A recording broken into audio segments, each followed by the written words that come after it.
Akasan's Honest Reactions. Akasan, here's a weird one. 5 YouTubers turned killers. I've been seeing a lot of other reactors react to this one. Ironically, you guys have not requested this one so much for me to react to. Are you trying to say something? Or are you on to me? Let's see what this is about.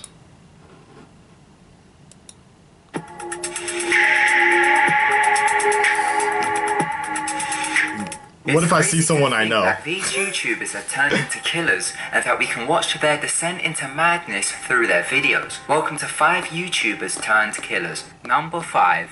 Trey Eric Sessler. Under the username of LensCat Productions, he also went by the name of Mr. Anime. He had a small following on YouTube. He uploaded anime reviews, gaming videos, special effect videos, and blogs. On the 20th of March 2012, he killed his mother, father, and brother. He confessed to the police that he killed them because he was planning to go on a Columbine-like massacre and didn't want his family to know about it. The 22-year-old at the time was found after a day-long manhunt following the discovery of the bodies of his relatives, which were covered in gunshot wounds. Luckily, police were able to find him before the massacre took place. He told the police that he and a friend were planning a mass shooting at a local high school in Walla, Texas. According to former students from his high school, they said Trey was obsessed with the 1999 Columbine massacre. He was also obsessed with guns and had several handguns and high-powered rifles at his home. He was charged with capital murder. When police searched the home, they said it was ransacked and there was writing all over the walls. Some included, "I love my mum, dad, and brother, and God forgive me because I cannot forgive myself." His third from last video was titled, "Mr. Anime is planning something." He didn't say what he was planning, but he said he would need to take a 3-week break for it, saying that he was going to reward himself. 3 weeks after the video was uploaded was when he murdered his family. I'm going to reward myself with probably a 2 or 3 week break coming up here from YouTube videos. Number 4, Anthony Powell.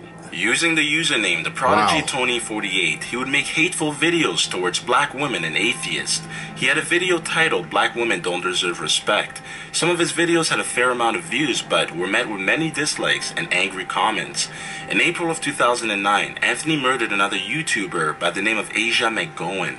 Asia had a small following on YouTube. She would upload videos of her dancing and singing. 28-year-old Anthony murdered 20-year-old Asia in a college classroom in Detroit. He then killed himself. It was revealed that Anthony may have been stalking Asia, as one of Asia's friends reported that he had added her on Facebook and would message her repeatedly. It's also believed that he had another YouTube account called Detroit Man 313 I Share and would frequently post comments on Asia's videos. Asia's last video was a video of her addressing YouTube haters. Anthony's last video was a rant about black women. As of 2015, Anthony's account has been deleted by someone, although some of his videos have been re-uploaded. Anthony's parents said that their son had a history of mental illness. The police knew about Anthony and his behavior, as somebody from Detroit had reported his YouTube account to the FBI and claimed that he was a dangerous man.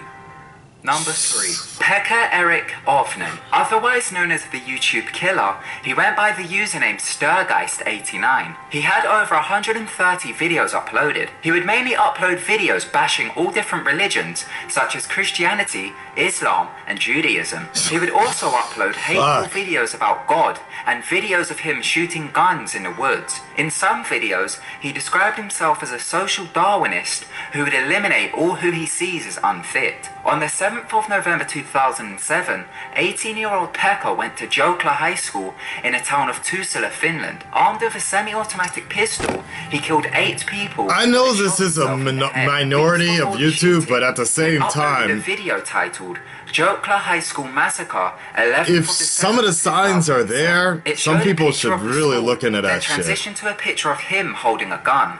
It was a warning for the attack. He had also stated that, "This is my war. One man's war against humanity, government, and weak-minded masses of the world. After an investigation, the police had found out that Pecha was being bullied at the school, and some teachers had also noticed his strange behavior. One had even set up for him to see a psychiatrist, but he never showed up. As of 2015, the original warning video has been removed, but it was re-uploaded. Also, if you try to search for his username in a browser search bar, it redirects to a different account. Number 2. Jared Lee Loeffner. Jesus Using Christ. the username ClassItUp10, he uploaded bizarre videos about religion and mind control.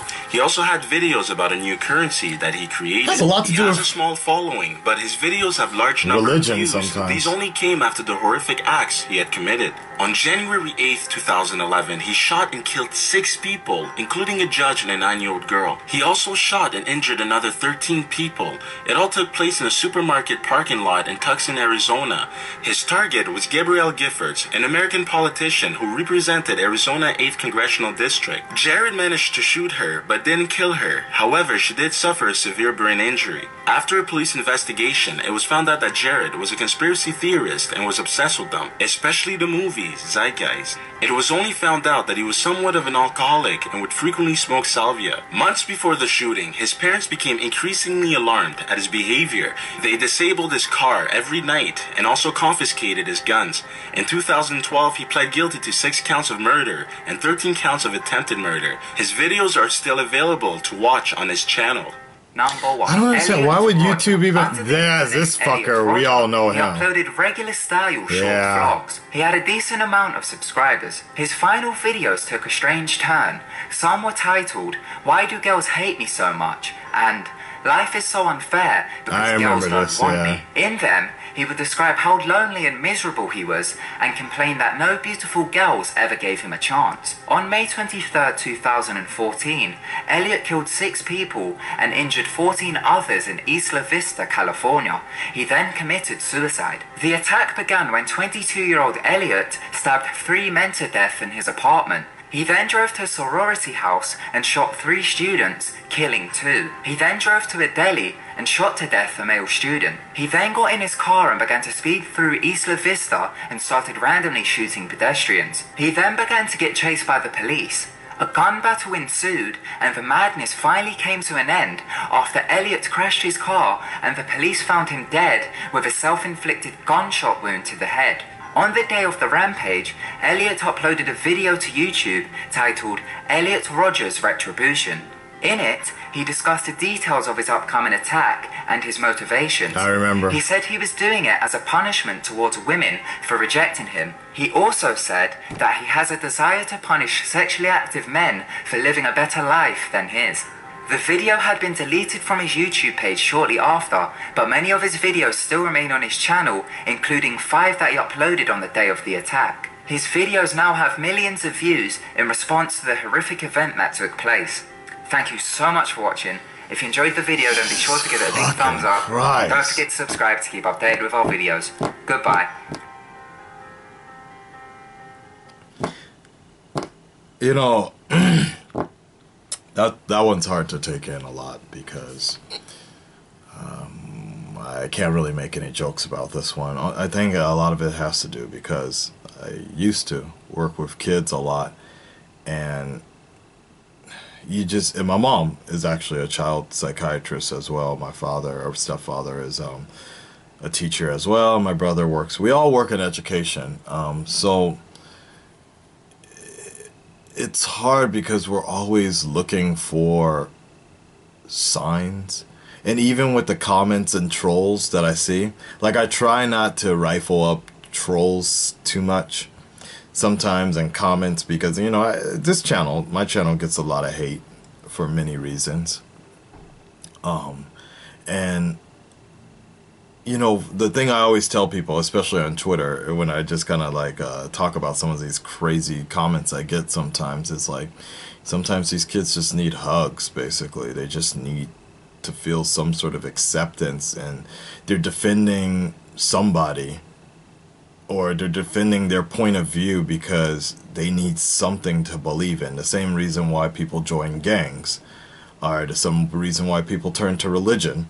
They need some sort of like feeling of belongingness and being part of the wheel, so to speak. I'm not saying all people are like this, but I believe that's generally what it is, and that's why I try to be as kind as possible, even to my haters, because you never know what's, and it works sometimes. Sometimes when talking to them and explaining, like, try to get some sort of like reason in between, you know, you can make a fan out of your hater, because essentially your hater is still a fan of yours, just not your best type of fan. So sometimes you can make a better fan out of those haters and such. It doesn't always work, but I just do my best, because I know that sometimes it's just anger inside and, you know, a mental instability. There's a mini, like, just 2 days ago or so. Yeah, you could tell there's a mental instability of someone I was talking to, that you just couldn't get through to them, but they were just so keen on getting their 1 point through or whatever. So, you know, I guess all I can say, it's like, I don't have really any advice for this one. It's just, if you see people having signs, it's like a few weeks ago, about a month ago, somebody jumped off the Fukuoka Tower. A child killed themselves. Went splat everywhere. And I remember just telling my kids, just in class, I was just like, look, if you guys ever, in Japanese of course, but if you guys ever feel down or you feel like it's time to check out, just please talk to me. Talk to your teachers. If you can't talk to your parents, you know, talk to someone, because someone out there loves you enough to stop you from doing something you're ultimately gonna regret. You know, it's like the fairly newer saying goes, it gets better. It gets a lot better. There were times when I used to be on Wellbutrin, under severe depression. I used to be and I used to be in Wellbutrin, and doctors would prescribe me shit that made me worse. I used to actually have to lock myself in the closet sometimes in darkness, just because it was like doing some crazy shit to my head. But it does get better, and sometimes your situation around you is not the best, and you need to move. Look at me, I've moved several times. I don't even live in my own country anymore, and I moved several times, and each time I moved, this because I wanted it to get better. So that's not an excuse to go and murder everybody around you, right? You know, only the strong people, only the strong are the ones, the strongest type of people are the ones that can deal with it and get through it, opposed to clocking out or taking their anger and hate upon other people. So just remember that if you truly want to be a better person, you work through it. If you really want to show how incredible you can be, you work through that shit, right? Just one hand after another, and you swim out of that shit. Don't make yourself shit. Alright guys, that's enough. I'm out.